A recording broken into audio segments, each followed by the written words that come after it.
Ya Allah, berkahi majelis ini, berkahi ilmu yang akan disampaikan, dan berkahi guru kami yang akan membimbing kami pagi ini. Robi zidni ilmu, warzuqni fahma, kepada Ustazah Nabila, tafadhali. Baik, Bismillahirrahmanirrahim. Alhamdulillah wassalatu wassalamu ala Rasulillah wa la hawla wa la quwwata illa billahil aliyyil azim. Rabbana shrah lana sudurana wa yassir lana umurana wa hlul 'uqdatam min lisanina yafqahu qawlana. Allahumma iftah alaina futuhal 'arifina bihikmatik wanshur alaina rahmataka birahmatika ya arhamar rahimin. Allahumma hdina wahdi bina wa yassiril huda lana waj'alna hadina wahdiyina ila yaumil qiyamati ya rabbal alamin. Mudah-mudahan di pagi hari ini, insya Allah kita mengawali dengan eh, hal yang baik, hal yang positif, yaitu kita belajar atau mengkaji secara khusus untuk pagi hari ini, mengkaji ayat-ayat Al-Quran. Ketika Allah Subhanahu Wa Taala mengutus Nabi Muhammad SAW dan menurunkan Al-Quran sebagai mukjizatnya, yang dimana siapapun waktu itu ditantang siapa nih yang bisa karena Quran kan turun pakai bahasa Arab dan kaum Quraisy mereka pintar dalam bahasa Arab ya, bahkan terkenal dengan fasahahnya, dengan eh, apa namanya, kata-katanya yang sangat indah ya. Maka Allah Subhanahu Wa Taala menantang mereka, kalau kalian benar-benar mampu, maka coba sekalian apa namanya, hadirkan ya ayat-ayat seperti Al-Quran. Tentu tantangan ini mereka tidak mampu untuk apa namanya, mengikutinya. Lalu ditantang lagi, ya udah, kalau tidak mampu satu Quran full, satu surah, mereka tidak mampu. Ditantang lagi 10 ayat, mereka pun tidak mampu. Satu ayat, mereka pun tidak mampu. Jadi eh, ini adalah apa ya, mukjizat Al-Quran yang luar biasa. Dan Allah Subhanahu Wa Taala yang menciptakan kita, Allah itu tahu ya kebutuhan kita itu apa. Dan Allah selalu eh, apa ya, ada bersama kita ya. Dan Allah selalu membimbing kita sebenarnya melalui Al-Quran. Makanya saya sering menganggap ayat-ayat Al-Quran ini adalah surat-surat cinta dari Allah untuk kita, untuk hati kita. Agar kita apa? Agar kita hidupnya lebih terarah ya. Kadang-kadang kita tuh bingung ya. Ya, gimana ya besok ya saya cara berpikir seperti apa? Benar nggak ya saya apa cara saya melangkah seperti ini, benar atau tidak? Nah ini kebingungan-kebingungan ini yang kita hadapi setiap hari ya, ada di dalam Al-Quran. Makanya kan sering kita baca dalam surat Al-Fatihah atau dalam surat kita, ihdinas siratal mustaqim. Kita selalu minta petunjuk dari Allah Subhanahu Wa Taala. Dan tentu petunjuk yang sangat jelas sekali adalah ada di dalam Al-Quran. Tapi hari ini saya ingin apa namanya, melihat ya bagaimana kita sebagai manusia mengelola emosi, beberapa emosi yang dimana eh mungkin saya lihat makin ke sini makin banyak orang yang merasa sendirian gitu ya. Bukan karena apa, ada yang bilang karena hadirnya teknologi bukan membuat kita makin dekat, tapi justru membuat kita makin jauh gitu ya. Makin rasa kita rame di sekitar kita tuh banyak orang, tapi ya kita merasa sendiri gitu ya. Nah, dan apa namanya? Apakah ada kasus-kasus seperti ini di dalam Al-Quran? Apakah ada kasus-kasus yang membahas tentang kesendirian, tentang kekecewaan itu ada di dalam Al-Quran? Atau apa namanya? Seperti misalnya di dia dikhianati, dikecewakan oleh keluarga, oleh orang-orang yang kita sayangi, itu ada di contohnya di dalam Al-Quran. Nah, itulah pentingnya kenapa kita harus membaca Al-Quran. Jadi jangan kita anggap Al-Quran itu hanya eh, ayat-ayat yang dibaca untuk meraih keberkahan. Itu bagus. Tapi jangan sampai kita ketinggalan juga Al-Quran sebagai pedoman hidup, sebagai petunjuk. Nah, ini yang seringkali yang membuat kita galau, gitu ya. Kenapa? Kita sudah memiliki segala-galanya, tapi hati kita tuh masih kosong. Kenapa? Karena kita manggil Quran ini, ya udah, kalau pengen dapat pahala, pengen berkah hidupnya, pengen bahagia gitu ya, kita baca Al-Quran. Itu benar sebenarnya, tapi kurangnya, masih ada kurangnya di situ. Kurang menjadikan Al-Quran sebagai pedoman hidup. Ya, dalam Al-Quran ada satu surah, sebenarnya ada dua surah yang menurut saya itu apa ya? eh sangat realistis dan seringkali relate dalam kehidupan kita, ya, yaitu yang pertama ada kisahnya Nabi Musa alaihissalam, yang kedua ada kisahnya Nabi Yusuf alaihissalam. Kisahnya Nabi Musa alaihissalam yang dimana eh apa namanya, beliau ini, Nabi Musa, dari kecil dia sudah, istilahnya apa ya, sudah dijauhkan dengan kondisi apa namanya, terpaksa dijauhkan dari ibunya, bahkan ibunya sendiri yang menghanyutkannya, ya kan. Ketika dia sudah apa namanya, istilahnya hidup lagi di masa enak-enaknya gitu ya, ada yang memfitnahi gitu kan, ada yang fitnahi, ya, bahwasanya dia yang membunuh dan lain sebagainya. Akhirnya mau tidak mau beliau melarikan diri, ya, dalam kondisi yaitu sendiri, dalam kondisi ya dia tidak tahu kemana gitu ya. Dan beliau dalam kondisi itu pun beliau tetap membantu, beliau tetap memohon kepada Allah. Nah, ini kondisi-kondisi yang seperti mungkin banyak di antara kita yang mengalami, yang dimana dia merasa aku tuh dulu hidup aku tuh enak gitu ya. Ketika diuji, mungkin difitnah, dikecewakan, di apa namanya, dengan berbagai macam ujian, ya, itu kita merasa aduh kok aku sendiri. Nah, kita lihat contohnya seperti Nabi Musa alaihissalam, di mana yang tadinya hidup di istana, ya, segala istilah kebutuhannya terpenuhi. Ada kasus yang dimana beliau sebenarnya difitnah, ya, difitnah, ya, katanya dia membunuh, tapi sebenarnya kasusnya tidak, dia bukan membunuh, tapi ada yang apa ya, yang sengaja gitu ya untuk apa namanya, membuat keributan, yang akhirnya sebenarnya Nabi Musa ini juga bukan untuk membela diri tapi membela orang lain, tapi dibalikkan faktanya, oh dia telah membunuh orang. Itu, dan akhirnya Nabi Musa melarikan diri, dan dalam kondisi terpuruk seperti itu Nabi Musa tetap berdoa kepada Allah, Rabbi inni lima anzalta ilayya min khairin faqir. Jadi mau kita dalam kondisi seburuk apapun, ya, itu kita tetap harus yakin Allah bersama kita. Dan kita harus yakin di balik itu pasti ada hikmah dari Allah yang kita tidak tahu. Dan bahkan ada ulama yang mengatakan, ya, seandainya kita dibuka hujub. Ya, maksudnya apa dibuka hujub itu? Kita tahu apa yang akan terjadi, kita ditampakkan apa yang akan terjadi di masa depan gitu ya. Maka kita akan pilih apa yang Allah pilih untuk kita. Cobaan yang Allah hadirkan dalam kehidupan kita, kita akan pilih itu. Ya, ujian yang menurut kita tuh berat, kita akan pilih ujian itu. Kenapa? Karena kita ditampakkan, oh, di balik itu ada kebaikan-kebaikan, hikmah-hikmah yang banyak sekali yang Allah hadirkan dalam kehidupan kita. Entah itu dinaikkan derajatnya di surga, entah itu ada kebaikan buat diri kita, bahkan dengan ada kehadiran ujian atau cobaan itu yang menurut kita itu buruk, tapi itu justru melindungi kita dari keburukan yang lebih jauh berat. Gitu ya. Jadi sebenarnya ujian-ujian itu ya untuk mengangkat derajat kita, ya kan. Atau apa namanya, ada kebaikan di balik itu, atau dijauhkan kita dari keburukan yang lebih berat, seperti itu, ya. Baik, itu tadi sedikit ya sekilas tentang kisahnya, awal kisahnya Nabi Musa alaihissalam. Saya ingin apa namanya, lebih fokus atau menekankan kepada kisahnya Nabi Yusuf, kisahnya Nabi Yusuf alaihissalam. Jadi baca kisah Nabi Yusuf bukan hanya ketika pengen punya anak cowok ganteng ya. Biasanya seperti itu di Indonesia. Kalau bayinya apa namanya dalam kandungannya sudah tahu jenis kelaminnya laki-laki, baca surat Yusuf katanya ya, supaya anaknya ganteng. Ya, kalau kita lihat dalam surah Yusuf ini, yang membahas tentang kegantengan Nabi Yusuf itu sangat sedikit sekali gitu ya.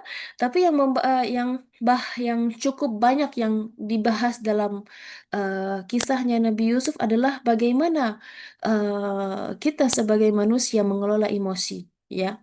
Bagaimana kita ketika diuji, ya, kita tidak menganggap ujian itu yang membuat kita menjadi terhambat, terhambat dari berkembang, membuat kita down, membuat kita terpuruk. Tidak. Tapi dari apa namanya, ujian-ujian itu menjadi batu loncatan untuk menjadi jauh lebih baik. Ya, baik.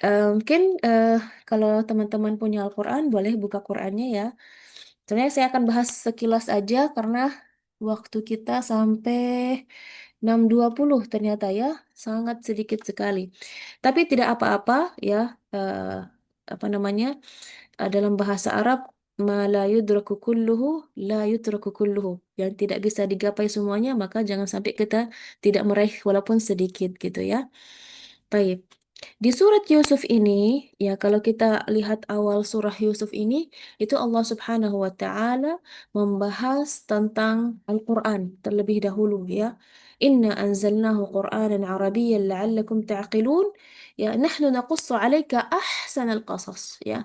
Bahwasanya dalam Al-Quran ini atau secara khusus kisah Nabi Yusuf ini adalah ahsanul qasas, sebaik-baiknya kisah ya. Sebenarnya kisah Nabi Yusuf ini datang di momen yang sangat tepat sekali untuk menghibur hati Nabi Muhammad SAW dan sebenarnya untuk menghibur hati kita juga gitu ya. Dan diawali dengan sebuah mimpi ya, cerita sebuah mimpi yang luar biasa dari anak kecil ya, yang dimana kalau kita lihat ya, kadang-kadang eh, awal mula eh, apa namanya, trauma seorang anak gitu ya, itu mulainya dari kecil ya. Dan di sini sudah dibahas bahwasanya anak kecil itu ya kita harus tanggepin gitu ya. Dia mimpi, ini membahas tentang mimpinya Nabi Yusuf. Ya, bukan sesuatu yang terjadi kepadanya, gitu ya. Tapi ini mimpi. Wahai ayahku, aku telah bermimpi. Idh qala Yusuf li abihi ya abadi. Apa mimpinya? Inni ra'aitu. Saya mimpi. Ya. Ahada asyara kaukaban wasyamsa wal qamara ra'aituhum li sajidin. Saya bermimpi. Saya melihat ada 11 planet yang dimana planet ini dan matahari dan ada juga bulan mereka bersujud kepadaku. Kalau kita gitu ya, ya mungkin ya saya rasa di sini istri-istri solihah, bunda-bunda solihah semua ya. Ketika anak kecil atau anaknya atau cucunya, mas saya tuh mimpi itu kemarin gini kan, gini gini gini mimpinya. Ya lah itu cuma mimpi. Apalagi misalnya kalau mimpinya mimpi buruk, aku tuh mimpi dimakan harimau misalnya kan. Akunya mimpi lari-lari. Gimana sikap kita? Ah itu kan cuma mimpi gitu ya.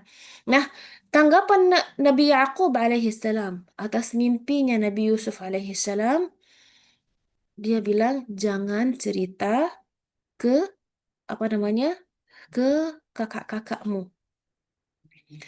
Dan ini menurut saya awal mula apa namanya, awal mulanya eh apa ya, ketidakharmonisan antara saudara gitu ya. Karena mungkin bisa jadi sering dibanding-banding, ya kan? Mungkin sering kali karena di apa namanya, yaitu selain dibanding-banding, disayang gitu ya, kelihatan gitu ya, ketidakadilan dalam apa namanya, rasa cinta gitu ya. Tapi memang setelah saya punya anak gitu ya, karena setiap anak kan punya karakter-karakter yang berbeda. Ada anak yang cukup usil gitu ya. Ada anak dia kalem ya. Ada anak yang eh, apa? Dia kalem tapi dia sering menyapa, perhatian. Itu kadang-kadang kita lebih tersentuh gitu ya dibanding anak yang suka usil gitu ya. Anak kita yang usil. Jadi eh, tapi itu bukan berarti kita apa namanya, atas perilaku mereka jadi kitanya tidak adil, tidak ya, tetap kita apa namanya adil ya, tapi tentu masing-masing anak punya ciri untuk kita menyikapi apa namanya berkomunikasi dengan mereka. Baik, kita lanjut. Fayakidu laka kaida inna syaitana lil insani aduwwum mubin. Dan di sini Allah Subhanahu wa taala menegaskan bahwasanya setan adalah musuh yang sangat nyata. Jadi kalau misalnya ada gesekan antara kita dan saudara, antara kita sama tetangga, antara kita sama pasangan, itu ada musuh yang tidak kelihatan.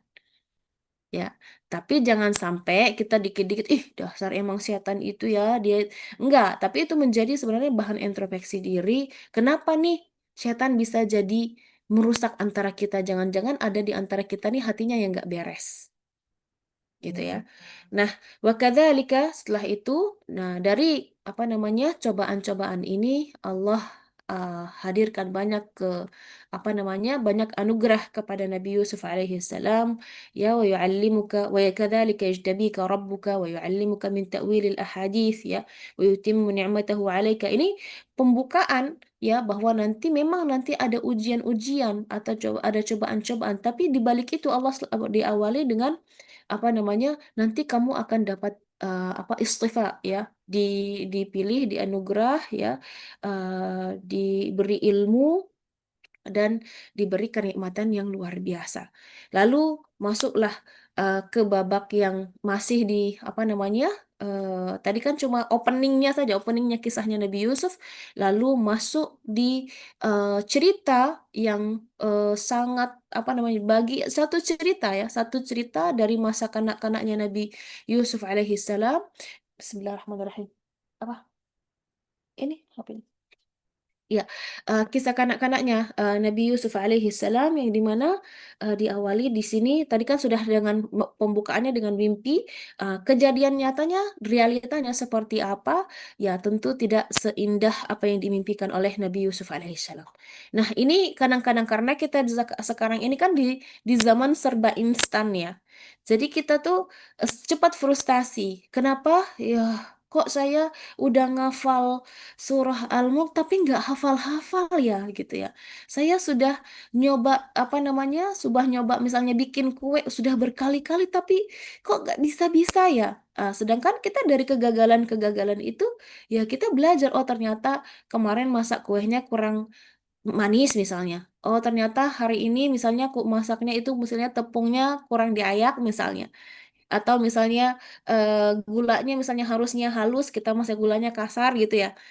Nah ini sebenarnya dengan apa percobaan berkali-kali itu untuk apa, untuk apa mendapatkan hal yang ideal atau yang kita inginkan. Nah begitupun dengan kisahnya Nabi Yusuf yang berawal dengan mimpi. Nabi Yusuf mimpi apa namanya, planet-planet dan matahari dan bulan bersujud kepadanya, itu di akhir kisah Nabi Yusuf Allah tunjukkan mimpi itu nyata, tapi tentu dengan fase yang melewati perjalanan yang luar biasa, difitnah, diusir, di apa namanya, berbagai macam ya, apa namanya, dibencikan oleh saudara-saudaranya dan lain sebagainya. Baik, lanjut ke kisahnya Nabi Yusuf tadi, yaitu eh, apa namanya, bisa jadi kita itu disakiti bukan dari orang yang jauh, ya. Di kisah Nabi Yusuf, siapa yang menyakiti Nabi Yusuf? Saudaranya sendiri. Dan mereka sepakat untuk apa? Ya, dan mereka di awal menjelaskan idh qalu la Yusuf wa akhuhu ahabbu ila abina minna. Ya, Yusuf dan saudaranya atau adiknya itu, nah, ayah kami itu lebih mencintai mereka berdua dibanding kita, sedangkan kita ini banyak gitu ya.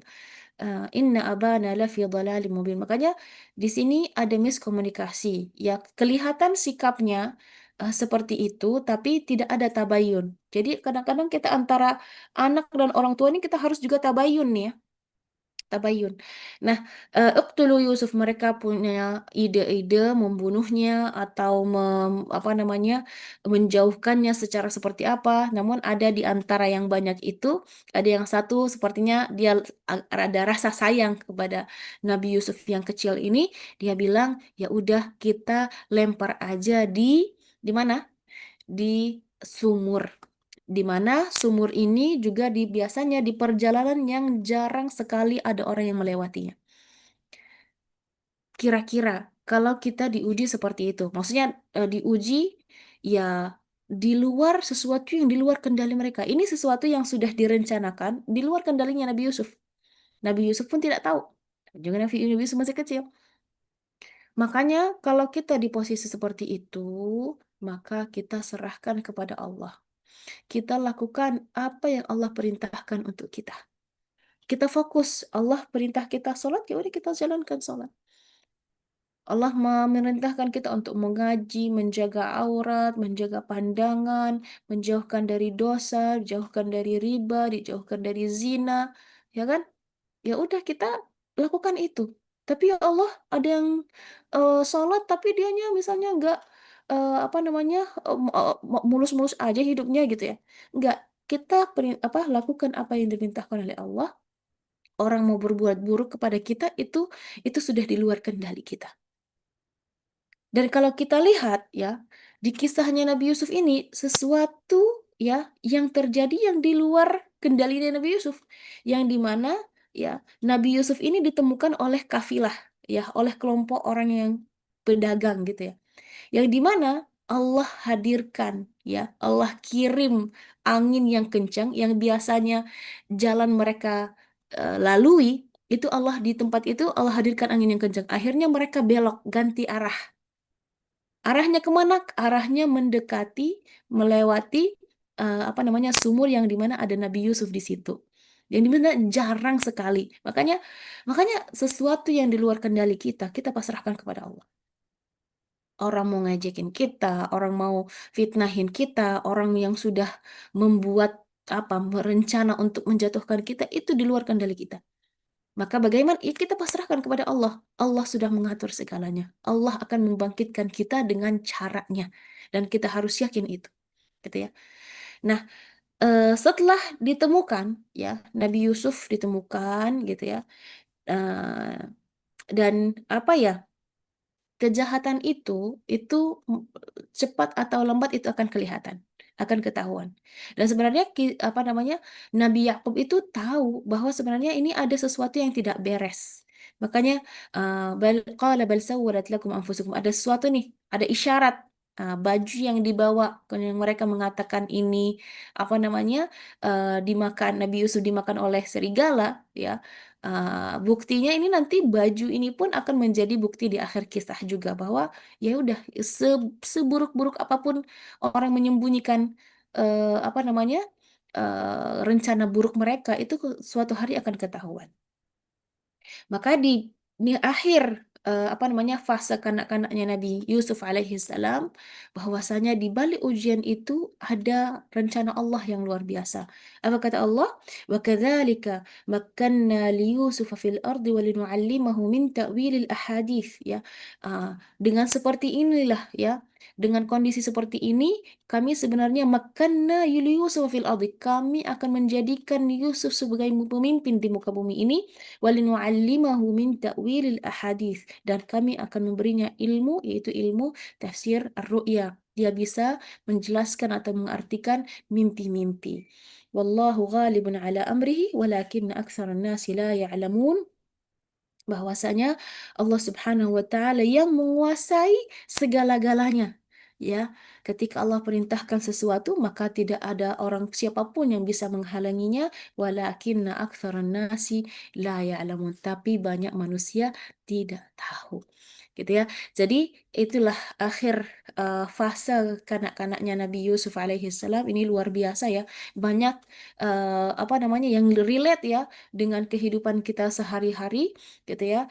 Dan di fase berikutnya adalah fase Nabi Yusuf yang remaja, ya, yang dimana apa namanya Allah Subhanahu Wa Taala menjelaskan Nabi Yusuf di apa namanya atainahu hukma wa ilma, diberi kebijakan, diberi ilmu gitu ya. Dan di sini ada yang namanya godaan. Ya, kalau dia masa anak-anak itu biasanya nggak ada goda-godaan ya. Nah, di masa remaja ini itu awal mula godaan. Nah, bentuk godaan di masa Nabi Yusuf ya sama ya juga di zaman kita perempuan, ya kan? Dan coba bayangkan eh, kuatnya imannya Nabi Yusuf alaihi salam, ya. Dan nah ini yang perlu kita tingkatkan juga untuk diri kita, anak-anak kita, ya, khususnya anak-anak muda kita, yaitu remaja, yaitu selalu libatkan Allah dalam segala hal. Kenapa? Karena di masa-masa yang dimana tidak ada orang melihat, itulah sebenarnya ujiannya. Apakah dia benar-benar taat kepada Allah atau hanya dengar perintah orang tuanya saja. Kenapa ada orang yang dimana mohon maaf ketika dia sama orang tuanya dia masya Allah ya sholatnya rajin ya baik banget tutur katanya indah tapi ketika dia di luar itu coba cek apa namanya, bagaimana pergaulan dia, bagaimana dia berbicara dengan teman-temannya, apa yang mereka bahas. Oh, tidak seindah yang apa kita lihat di rumah. Makanya kita sebagai orang tua kita pasrahkan kepada Allah, tentu kita dengan ikhtiar kita mendidik mereka dan lain sebagainya selalu mengingatkan, ya. Tapi harus juga mereka apa namanya kita tingkatkan keimanan mereka kepada Allah Subhanahu wa taala mulai dari rumah. وراودته التي هو في بيتها عن نفسه ujian yang dihadapi oleh Nabi Yusuf alaihissalam adalah godaan, gitu ya. Dan godaan ini ya, di mana istrinya Imratul Aziz atau istrinya menteri ini ya atau pejabat ini ya dia yang menggoda Nabi Yusuf alaihissalam. Dan coba bayangkan, wa ghallaqatil abwab ya, sampai saking niatnya gitu ya, dia mengajak Nabi Yusuf ke ruangannya. Dia mengajak Nabi Yusuf ke ruangannya, menutupi semua akses untuk keluar, lalu dia mengatakan kepadanya, saya sudah siap untuk dirimu. Apa respon pertama Nabi Yusuf? Qala ma'adzallah. Qala ma'adzallah. Nah, ini kadang-kadang eh, apa namanya? eh masalah ya bagi orang-orang yang tidak menjaga pandangannya ya. Eh, Mohon maaf mungkin apa namanya yang orang-orang yang suka scroll scroll gitu ya. Nah ini ujian banget gitu ya. Dia scroll lihat cowok ganteng misalnya. Ini buat akhwat nih ya. Allah ganteng banget. Nah ini awalnya nih awalnya nih. Cakep banget, coba ya kalau dia jadi suami saya gitu ya. Aduh, luar biasa ya. Nah, akhwat-akhwat yang anak-anak muda nih, lihat apa orang-orang Korea, cowok-cowok Korea, aduh, cakep banget tuh, sampai terhalu-halu, tidak jelas. Nah, itu awalnya dari situ, menjaga pandangan gitu ya, menjaga pandangan. Jadi, eh karena apa? Ya, eh, apa namanya? Ya, awal mulai itu dari pandangan, ya. Jadi eh, apa namanya? Ini dari eh, segi istri dari pandangan istrinya Nabi Yusuf itu tidak menjaga pandangan, tidak menjaga apa namanya? Apa kesetiaan kepada suaminya gitu ya. Nah, itu yang membuat dia terjerumus dalam apa namanya? Apa namanya perbuatan dosa ini. Nah, Nabi Yusuf langsung mengatakan qala ma'adzallah, aku berlindung kepada Allah, ya. Dan ini menjadi apa ya peringatan kuat buat kita. Dengan aku nggak mau berdosa karena orang tua saya, enggak. Aku nggak mau berdosa karena guru saya, aku nggak mau enggak. Dia mengingat Allah di waktu itu. Dan dia minta pertolongan dari Allah. Ya Allah lindungi aku. Qala ma'adzallah. Lalu dia mengingat innahu rabbi ahsana mathwaya. Saya eh, ingat Tuhanku. Rabbi di sini bisa ulama menafsirkannya dua artian. Rabbi dengan artian Tuhan, ada Rabbi di artian Tuhan. Ya, Tuhan yang maksudnya Allah Subhanahu Wa Taala yang sudah berbuat baik kepada saya. Ya, masa iya saya berbuat dosa gitu ya.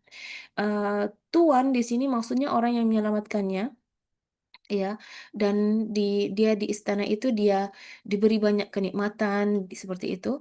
Jadi masa saya mengkhianati Tuhan saya seperti itu, gitu ya. Innahu ahsana mathwaya innahu la yuflihul zalimun.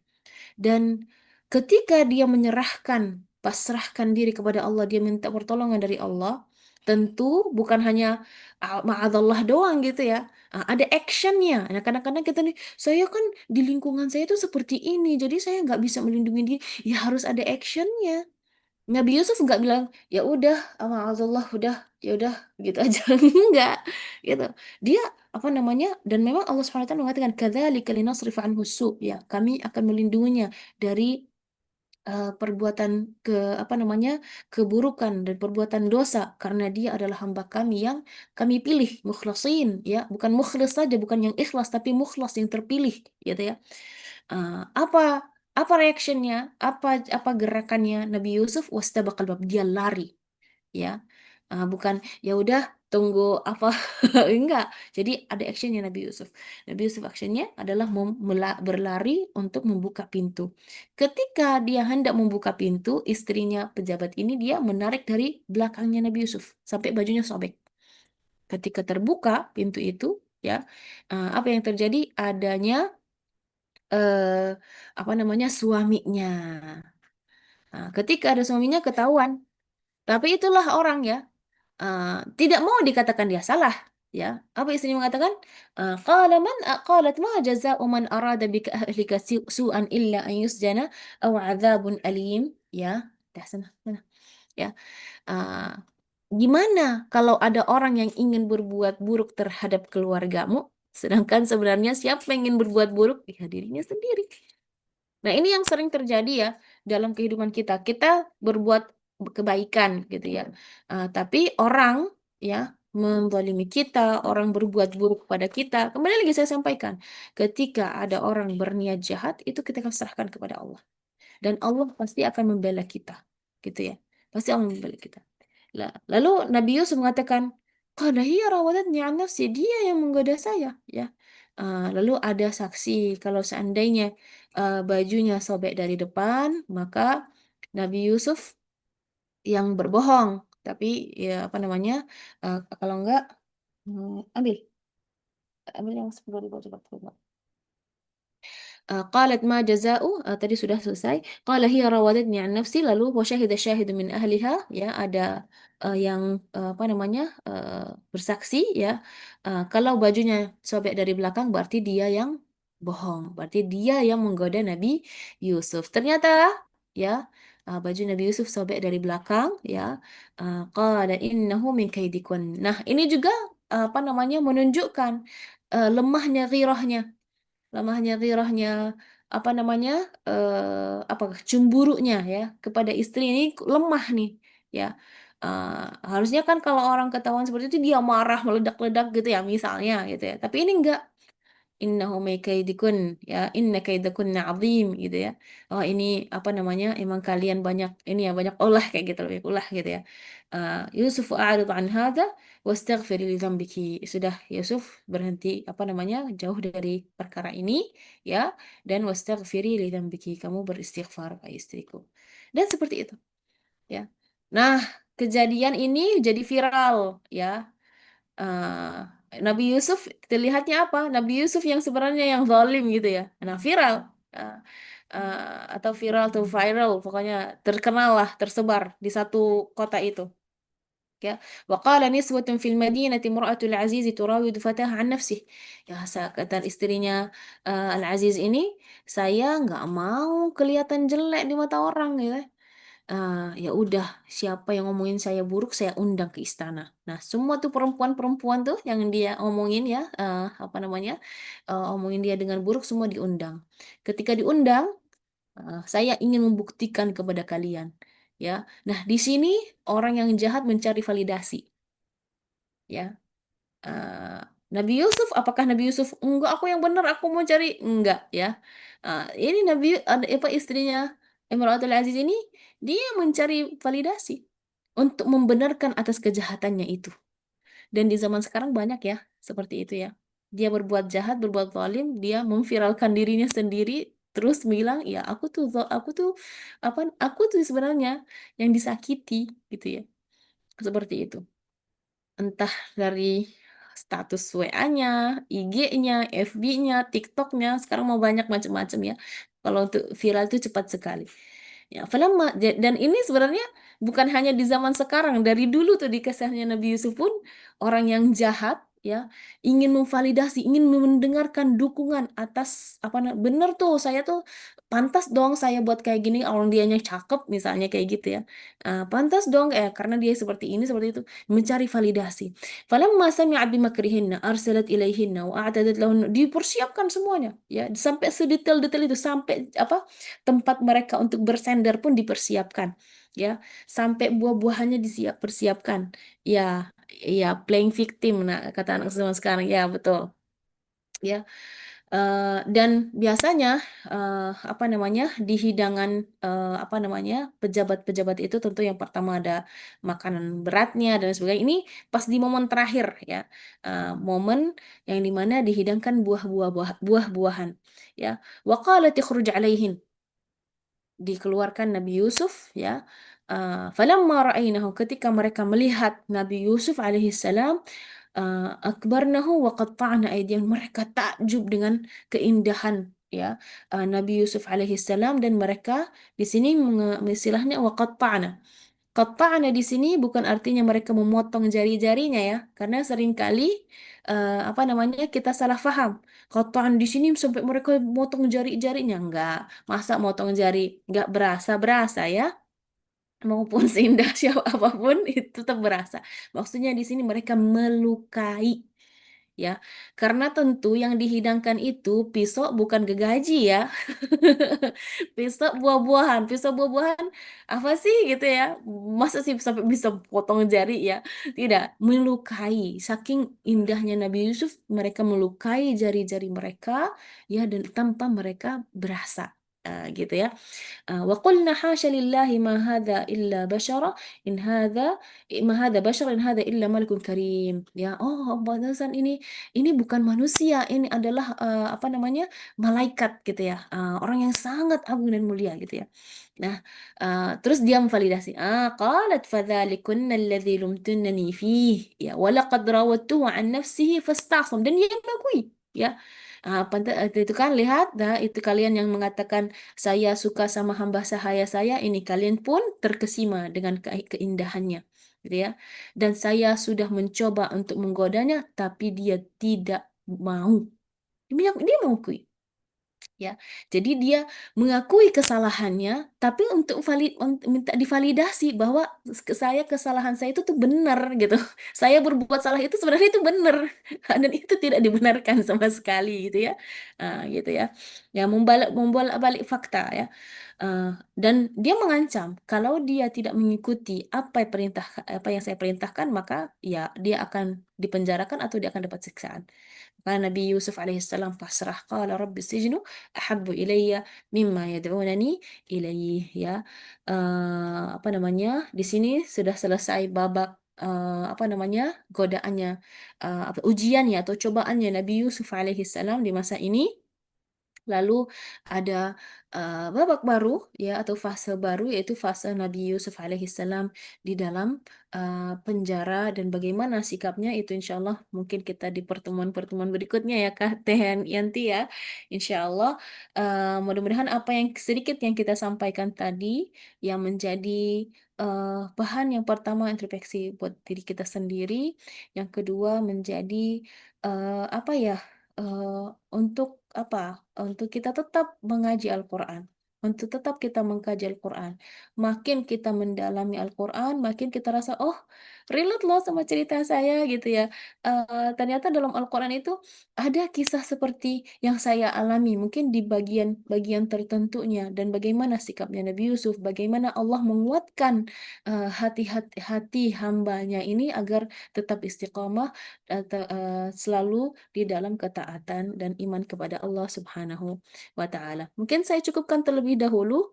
Sepertinya ada sesi tanya jawab juga. Saya kembalikan lagi ke Teh Yanti. Silakan Teh Yanti. Baik, terima kasih Ustazah Nabila.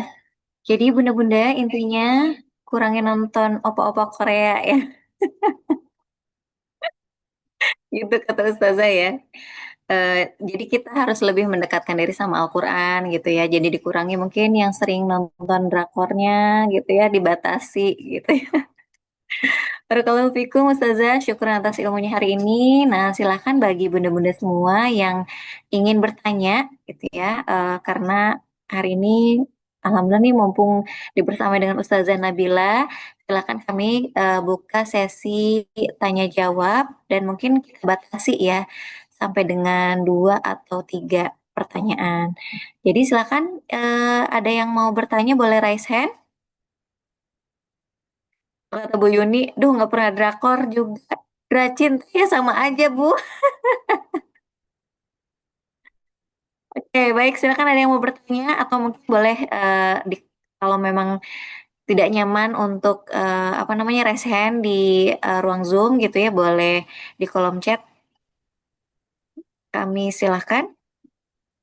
Ibu Erni, mangga silakan Bu Erni. Mau langsung Bu Erni? Boleh raise hand. Nanti di open mic-nya dari kakak operator. Ibu Erni, Ibu Erni dari Tasikmalaya ya. Bu Erni sudah aman? Aman, insya Allah. Ya, Kalian, silakan Bu Erni. Assalamualaikum warahmatullahi wabarakatuh. Waalaikumsalam warahmatullahi wabarakatuh. Nabila, sebelumnya saya mau, sebelum ke pertanyaan ya, mau mengutarakan isi. Alangkah bahagianya pagi ini saya bisa bertatap wajah langsung walaupun ya via Zoom gini sama Ustazah Nabila ya yang selama ini tuh cuma saya lihat di layar kaca televisi ya. Alhamdulillah. Alhamdulillah pagi ini bisa langsung bertanya kepada beliau gitu lah secara langsung. Yang menjadi pertanyaan saya, Ustazah, mohon maaf ya, Ya, gimana? di luar tema mungkin ya. Eh, untuk menghadapi zaman sekarang ini ya, istilahnya di zaman teknologi gitu, segala macam yang kita tidak tahu saja ya. Secara kita kan ibu rumah tangga yang hanya di rumah gitu. Tapi kan melalui teknologi ini ya bisa dikatakan lewat HP lah. Kita jadi segala yang ada di dunia ini jadi segala tahu. Segala macam kita lihat, kita tonton ya setiap hari lah. Dan bermacam-macam informasi gitu. Dan yang menjadi pertanyaan saya, bagaimana caranya membatasi gitu. Membatasi anak-anak saya yang sekarang menginjak remaja gitu. Ada 3 ya di rumah, ada 3 remaja yang harus saya kalau saya pantau tiap saat kan mana mungkin ya mana bisa soalnya kan udah pada besar gitu. Eh, Cara atau trik saya dalam menghadapi anak-anak remaja saya ini yang lebih baik itu seperti apa Ustazah? Maaf ya kalau di luar tema pertanyaan saya. Ya, baik. Mungkin segitu dulu Ustazah pertanyaan dari saya. Terima kasih atas waktunya.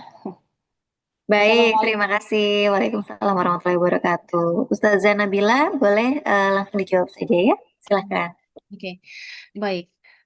Yang pertama, eh, tadi nanya tentang bagaimana anak-anaknya ya. Sebenarnya kita dulu sebagai orang tua ya, kadang-kadang kita membatasi anak-anak kita, sedangkan kita sendiri tidak memberi batasan buat diri kita sendiri. Jadi yang pertama yaitu mulai dari kita sendiri, gitu ya.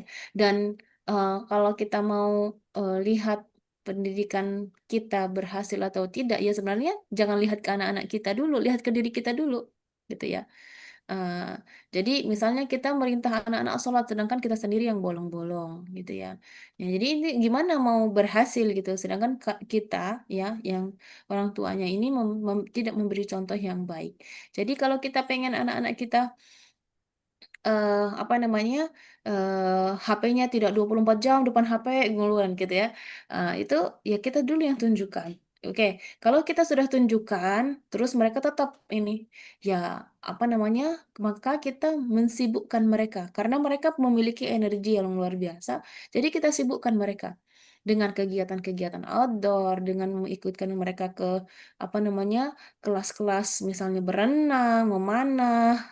Kalau sekarang misalnya kalau anak kita lebih cenderung ke apa namanya misalnya matematika misalnya ya udah di coding dan lain sebagainya. Untuk apa? Sebenarnya itu skill untuk mereka juga. Kalau yang perempuan misalnya apa namanya mengajarkan memasak atau misalnya keterampilan-keterampilan seperti itu. Nah, ini sebenarnya ya disibukkan. Ya tidak ada solusi lain harus disibukkan. Emang harus disibukkan. Nah, termasuk bukan hanya anak-anak remaja, anak-anak SD juga sekarang itu kalau tidak disibukkan mereka sudah punya grup sendiri, sudah video callan. Itu anak saya seperti itu, ya.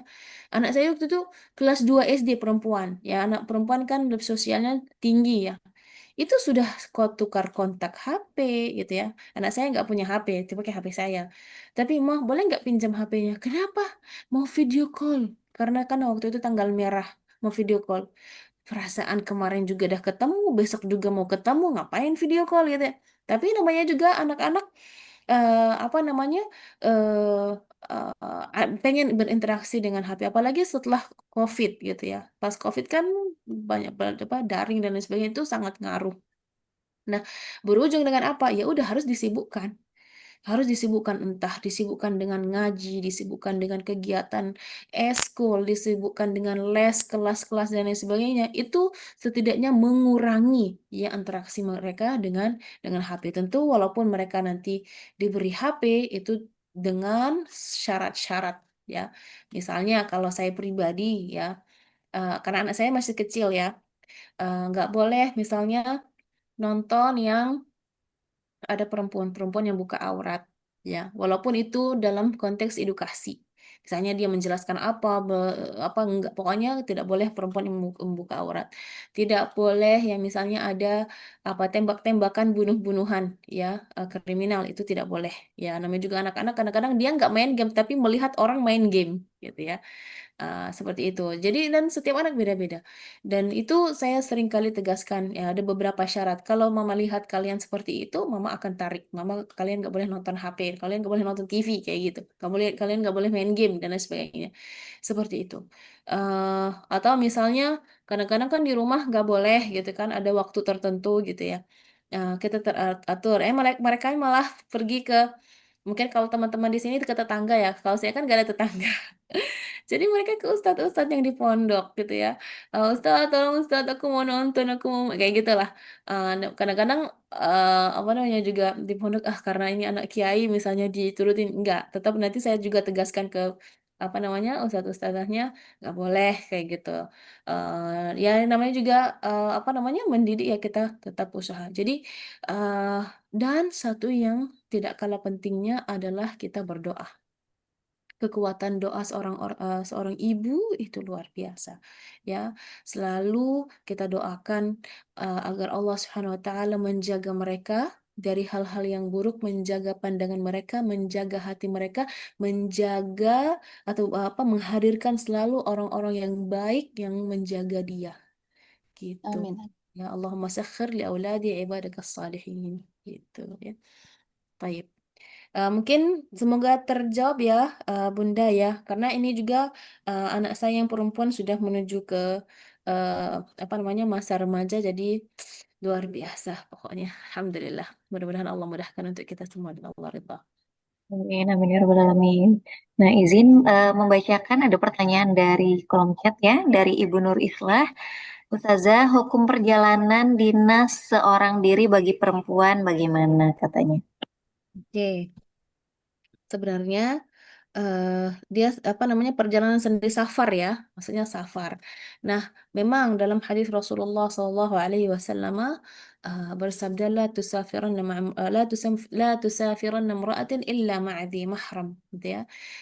Tidak boleh seorang perempuan dalam melakukan perjalanan safar sendiri kecuali dia ada mahramnya. Nah, bagaimana dengan perempuan yang sekarang dia pergi ada dinas, ada tugas gitu ya, tapi dia sendiri gitu ya. Ya, sebenarnya kita lihat lagi gitu ya, tujuannya kemana ya. Terus dia kendaraannya pakai apa? Ya, kalau kita sudah ya apa namanya ikhtiatnya sudah ikhtiar untuk menjaga diri gitu kan. Tujuan kita juga tujuan yang baik gitu ya. Kita juga perjalanan kita bukan misalnya apa ya mensyubhat gitu ya. Nah, maka ya insya Allah tidak apa-apa ya karena ini adalah tugas ya dinas ya. Beda kalau dia hanya pengen jalan-jalan. Itu pun kalau misalnya seperti itu tetap harus lebih baik ya kalau bisa sama suami atau misalnya kalau ada bisa ngajak siapa gitu ya dalam perjalanan itu agar tidak sendiri ya itu lebih lebih baik ya jangan sampai sendiri ya, kalau bisa seperti itu ya. Kalau tidak bisa, insya Allah ya apa namanya fleksibel ya agama kita itu apa namanya sangat-sangat fleksibel ya sangat-sangat fleksibel. Maksudnya apa? Ketika Ya, seperti misalnya sholat aja gitu ya. Sholat memang diharuskan kalau kita sholat fardu itu kan kita berdiri. Kalau kita tidak bisa berdiri, sakit, boleh duduk. Tidak bisa duduk, berbaring. Ya, berbaring tapi tidak bisa menggerakkan anggota tubuh, ya cukup dengan jari. Jarinya nggak bisa dengan mata, mata juga nggak bisa pakai hati, gitu ya. Jadi agama kita tuh sangat fleksibel. Jadi eh, apa namanya hadis tadi memang kalau kita misalnya nih suami bisa ikut ya kan, tapi kita ngotot pengen sendiri. Nah ini bisa jadi masuk dalam tadi yang kategori haram tadi tidak boleh. Karena ada suaminya mampu dan tidak ada ke apa namanya bisa menemani gitu ya. Terus misalnya tujuannya hanya sebatas jalan-jalan, bukan tugas, bukan dinas, ya. Itu bisa apa namanya dalam konteks ini bisa dia masuk dalam hukum yang pertama. Tapi kalau dia dalam suaminya tidak bisa menemani, tidak ada yang bisa menemani dalam tugas safar dinas gitu kan, dan insya Allah juga tujuannya baik, pekerjaan yang akan dia lakukan juga yang baik, maka insya Allah biiznillah ya tidak termasuk dalam apa namanya apa namanya melakukan haram ya, tapi nanti jatuhnya ke makruh saja seperti itu gitu ya. Baik, semoga terjawab ya. Baik, terima kasih Ustazah. Mungkin yang terakhir ya, izin bunda-bunda semuanya, karena kita tidak bisa mengakomodir pertanyaan bunda-bunda, karena ini banyak sekali gitu ya. Di kolom chat juga terpantau sudah ada beberapa, kemudian yang raise hand juga sudah ada beberapa. Izin saya batasi ini satu penanya terakhir ya, yang tadi dari awal sudah raise hand, kepada Umu Adin, disilahkan. Assalamualaikum Teh Yanti, Ustazah. Waalaikumsalam. Afan, Afkem. Ih, Eh, Ini Ustazah, yang pengen saya tanyakan, kita kadang sebagai perempuan kadang ketika menghadapi masalah entah dengan pasangan, dengan saudara atau orang tua, kita kan pengen cari solusi dengan orang yang lebih paham agama. Apa? Intinya kan seperti itu. Nah, bagaimana caranya kita meminta solusi kepada orang yang lebih paham agama untuk permasalahan kita tanpa tanpa terkesan kita membuka aib kita sendiri, aib keluarga, aib pasangan seperti itu. Itu saja Ustazah, jazakallahu khairan atas jawabannya. Barakallahu fiik. Assalamualaikum warahmatullahi wabarakatuh. Waalaikumsalam warahmatullahi wabarakatuh. Baik. Dalam Islam itu ada beberapa hal yang kan kalau kita menceritakan tentang keburukan seseorang itu termasuk namanya ribah ya. Apa artinya ribah? Dzikruka akhaka bima yakrah. Kita membicarakan keburukan seseorang ya, tapi keburukan ini kalau dia dengar sendiri, kita pasti kalau orang itu datang kita diem. Nah, itu sudah termasuk dzikruka akhaka bima yakrah. Nah, dalam kondisi-kondisi tertentu itu kita boleh menceritakan keburukan orang dalam beberapa hal. Yang pertama adalah karena kalau apa namanya seperti tadi ya kasus misalnya kita menceritakan ke hakim. Kalau di sini kan apa namanya syakwa lil hakim. Kita menceritakan keburukan seseorang. Misalnya kita pengen melaporkannya ya ke polisi misalnya. Itu kan tentu kita membuka aib gitu ya. Kita membuka keburukan seseorang. Karena kita pengen dihakimi untuk apa mendapatkan keadilan. Nah, boleh juga menceritakan keburukan seseorang kalau kita pengen solusi, ya, boleh. Nah, Ustazah bagaimana supaya tidak terkesan ya namanya juga keburukan ya kalau sudah ini ya makanya kan kita bicaranya bukan untuk apa namanya bukan untuk sekedar cerita gitu ya. Nah, kita mencari solusi tapi bagaimana untuk cara tidak terkesan. Tapi sebenarnya kalau kita cerita pun ya kalau orangnya yang paham ya kita cerita kepada orang yang paham itu tidak akan terkesan seperti itu karena pasti setiap orang itu punya ujian dan masalahnya masing-masing gitu ya. Tinggal lagi ada yang minta pengen dibantuin gitu, diminta mereka ada yang meminta tolong, ada yang dia bisa menyelesaikannya dengan sendirinya gitu ya. Nah, kalau ada yang cerita, ya misalnya, Ustazah saya seperti ini, saya sama pasangan saya seperti ini, atau saya sama orang tua saya seperti ini, atau sama keluarga saya seperti ini, atau sama tetangga saya seperti itu gitu ya. Nah ini ya tidak akan dianggap membuka aib sebenarnya, pasti nanti ada solusinya. Nanti tapi akan lebih bagus lagi kalau yang kita ingin cari solusinya ini dengan siapa, yaitu orang itu juga ikut hadir. Jadi jangan nanti, justru nanti terkesannya nanti, tidak adil. Maksudnya apa tidak adil? Karena hanya mendengar dari satu pihak saja, gitu ya. Takutnya berlebihan dan lain sebagainya. Jadi alangkah baiknya kalau memang kita mau minta solusi itu, ya kita hadirkan orang itu juga. Jadi kita sama-sama mendengar nasihat, seperti itu. Tapi kalau memang tidak memungkinkan, ya tidak apa-apa, kita cerita apa adanya, kita cerita realita, ya. Untuk apa? Untuk mencari, solusi seperti itu ya. Insya Allah tidak terkesan, buka aib kok ya. Karena apa? Karena ya kita minta solusi, kita minta pertolongan, seperti itu ya. Yang penting orang yang kita, orang yang kita bertanya ini orang yang benar-benar yang pertama dia bisa merahasiakan, yang kedua ya dia mumpuni dalam masalah yang kita ingin minta solusi. Misalnya kita ada masalah kerumah tanggaan, ya dia paham betul tentang kerumah tanggaan seperti itu. Kita misalnya punya masalah kesehatan gitu ya, gitu. Dia benar-benar paham tentang masalah itu seperti itu ya. Baik, mudah-mudahan bisa terjawab ya Kak.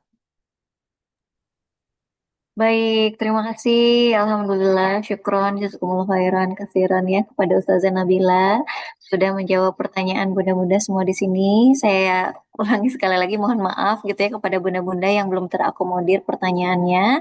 Nah, mudah-mudahan kita doakan, kita berdoa bersama, mudah-mudahan nanti ada kesempatan kembali Ustazah Nabila ya untuk mengisi kembali di kajian titik balik. Semoga nanti waktunya beliau bisa bisa ada yang sesuai gitu, ada yang pas gitu ya. Amin amin ya rabbal alamin. Nah, baik kami infokan kembali bagi bunda-bunda yang ingin support kami melalui titik balik, silahkan ya bisa scan barcode yang ada di layar atau kalau memang sudah di-save gitu ya nomor rekeningnya. Ini ke BSI 71788677003 gitu. Nah, baik bunda-bunda semuanya, alhamdulillah telah selesai kajian titik balik pagi ini. Masya Allah, terima kasih. Jazakumullah khairan kasiran sebesar-besarnya kepada Ustazah Nabila atas ilmu, nasihat, dan penguatan hati pagi ini. Semoga Allah ridho. Allah jagain terus gitu ya Ustazah beserta keluarga dalam ketaatan. Dan yang paling penting semoga Allah makin sayang. Gitu ya, amin, amin ya rabbal alamin. Kemudian juga kepada bunda-bunda semua, saya ucapkan terima kasih atas antusiasnya, atas semangatnya dalam menuntut ilmu bersama kami titik balik. Gitu ya. Semoga apa yang kita dengar pagi ini, insya Allah tidak berhenti sebagai catatan, tetapi juga menjadi kekuatan saat kita kembali menjalani hari-hari berikutnya. Gitu ya. Mari kita tutup kajian pagi ini dengan hamdalah bersama-sama. Alhamdulillahirrabbilalamin. Istighfar terbaik. Astagfirullahalazim, astagfirullahalazim, astagfirullahalazim. Dan doa kafaratul majelis.